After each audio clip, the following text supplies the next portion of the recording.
Hello there, people. You know what time it is again. It's time for my rambling, disorganized, completely worthless, see what I mean? Worthless review of a game I have just played. Today, that game is Starcraft II. Now, obviously, I'm a huge fan of Starcraft II because of its multiplayer and its esports component, which I'm completely into, but regardless of all that, I'm going to try and be objective and focus on the story I have just played. And regardless of the story itself, which I'll get to in a bit, I do really like the way it is presented in Starcraft II. You know, the fact that between each mission you can explore the Hyperion or Joe Ray's bar or chart or wherever you happen to be, and you can talk to people, find things out, and just relax for a moment.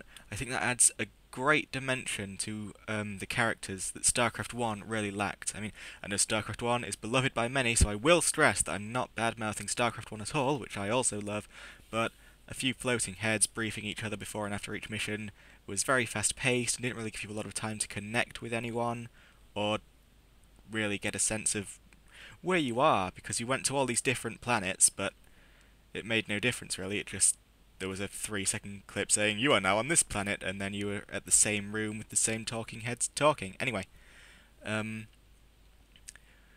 we knew far more about Rayna's Raiders in StarCraft 1 and Kerrigan and Mengsk and the Protoss and all of that just from novels and other supplementary material that we never would have gleaned from the game on its own. And I think StarCraft II's more character-driven presentation is a way to be able to bridge that gap, blah blah blah, bridge that gap and really get to know the universe. Yeah! I can complete a sentence without fucking up, just you watch me. Anyway, it's very Firefly-esque in its look and feel as well, which Blizzard gleefully admits when they use a note-for-note rendition of the Firefly track Big Bar Fight during Tychus and Jim's Big Cantina Fight. So, whether or not the good people at Firefly knew Blizzard were doing that or not, it's hard to say, but Blizzard, whatever, they do what they want. So as for the actual story itself, I ultimately enjoy it, but it is inconsistent to say the least, and there's no denying that there's a lot of questions to ask. So it starts off fairly simply. Jim Rayner has just been drinking for the past 4 years, but then the television pisses him off, so he decides to set off a big revolution. He goes flying around the Hyperion, saving the day, being an amazing dude. And then all of a sudden Zeratul shows up out of nowhere and says, "Hey Jim, I bring a prophecy." And this prophecy, what is this prophecy that's all of a sudden become very important? It seems to say the universe is doomed, but we don't really glean anything more other than that.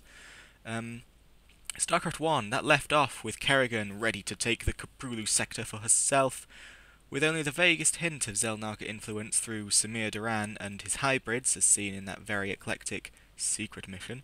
Samir Duran is nowhere to be found in this game, but the hybrids are back, but they're now seemingly the creations of Arcturus Mengsk, or maybe Valerian Mengsk, his son, given that Valerian Mengsk owns the Mobius Foundation, the leader of which is called Emil Nerud. Now, the name Emil means to emulate, to copy, and Nerud is blatantly just Duran backwards. Of course, Nerud himself has like 4 lines in the entire game and we learn nothing about him, but Kerrigan claims to have seen through his charade. So what charade is this? Who is Emil Nerud? Is he related to Samir Duran? Is he in fact Samir Duran is he in fact Samir Duran in disguise? What's going on, son? I mean, we see Nerud in that one mission, and then he's never even mentioned again. Is he going to be important later? Are we never going to hear from him again? We don't know right now. And as for Kerrigan herself, why is she so defeatist regarding the prophecy? She's ready to embrace oblivion. Now, is she just saying all this to fuck with Zeratul's head, which is admittedly a hobby of hers, or has she really changed from the fiery, ambitious warmonger that she was to someone who's happy to just lay down and die because a stone slab tells her to? Doesn't ring true for me. Now, on a sort of related topic, what is Kerrigan's relationship with her own infestation? Because it seemed in StarCraft 1 that the Overmind had her keep her spirit, as he said, so as to teach the Zerg some new tricks and bring a bit of human fire to their somewhat stagnant ways. Or it was just to keep her psychic power intact, I couldn't really tell. Anyway, Brood War further implied that she knew what she'd become, she was fully aware of it, and she liked it, and she just liked being a murderous psychopath, and indeed, as a former ghost, even in her normal human state, she would have been a murderous psychopath at best, because that's what ghosts are. But in this game, Jim seems to treat her like a damsel in distress figure, and the end cinematic really seems to confirm that, when Jim essentially just carries her off into the sunset, and she's all lying around like, "Oh, Jim, yay, I'm saved!" Well, she doesn't say that, she just goes, "Jim," and then faints. But, anyway, a theory I've heard that sort of makes this scene less repugnant is a theory that she was just quite simply exhausted. She'd just gone through a lot of shit, and that artifact just did a real number on both her body and possibly mind, and she's just exhausted. The Jim is not a, "Oh, Jim, you've saved me," it's a, "What the fuck, is that you? I'm so tired, I'm gonna sleep now." And that makes it a little bit better, but we're going to have to wait until the Heart of the Swarm to see what goes on there.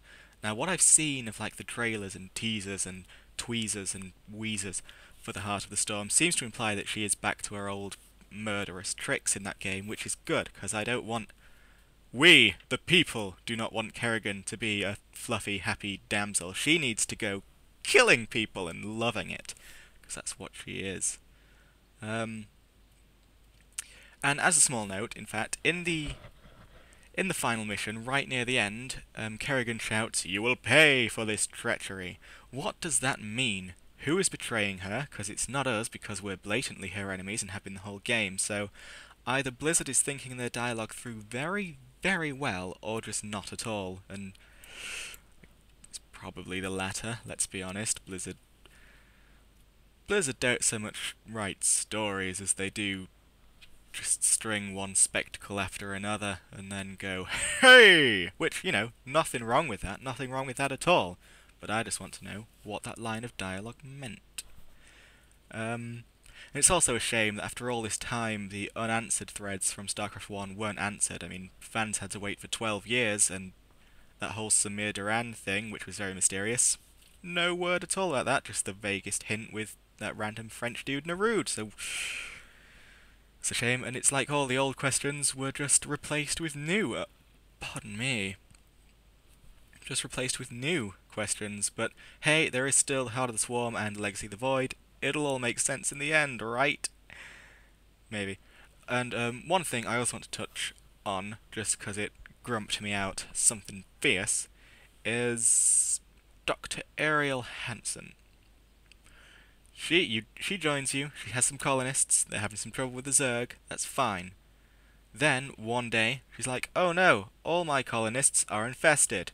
And the Protoss are like, "Hey Jim, you know that nothing can stop the Zerg infestation, we're gonna have to deal with this." And she's like, "No Jim, help me save my people, I'll find a cure, I'm sure of it."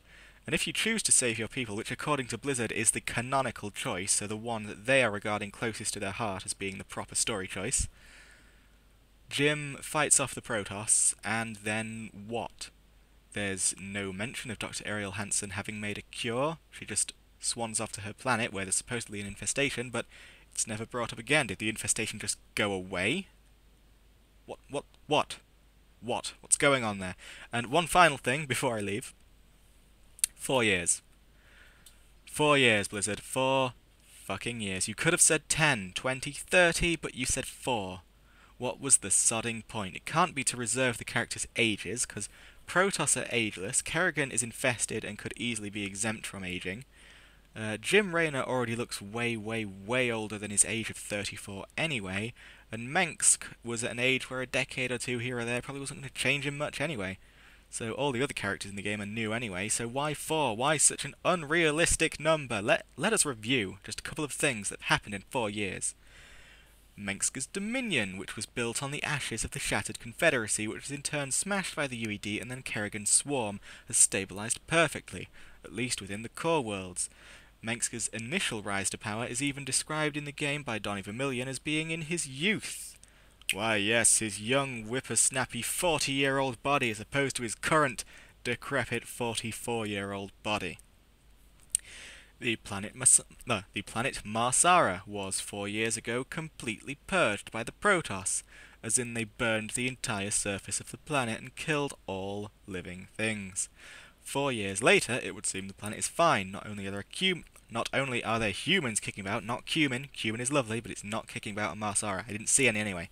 But yes, there are humans there, and also wildlife. In the first few missions you see wildlife crawling around, so, you know, they either have ridiculous terraforming, or Marsara is Wolverine in planet form.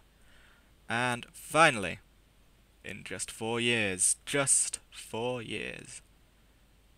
Kerrigan murdered 8 billion people? That strikes me as something that would take a lot longer than 4 years. I mean, maybe if you just took out a whole core world, maybe, but I don't know, even with a giant Zerg swarm, it just seems to me like, you know, the Zerg don't have access to massive explosions or anything. They go down there and they get the job done up close and personal. It seems to me like 8 billion would take quite a long time to chew through. And yet, not only is that only just happened, it seems to have happened about 4 years ago. So she seemed to do that almost instantaneously, and following that has done nothing at all. Nothing at all. Nothing at all. Just like Arthas before her. Of Warcraft 3 fame. So, Arthas, Kerrigan, lesson for you both. When you are in complete domination, your enemies are at your mercy and you're ready to take the world by storm. Just do it. Don't sit around and do sod all and wait for them to rebuild their power. That is how you lose RTS matches. You should know this by now. You're all at least Diamond League. Anyway, that's about as far as my crazy rambling review is going to go. I hope you loved it. And I will see you in a bit for Bioshock.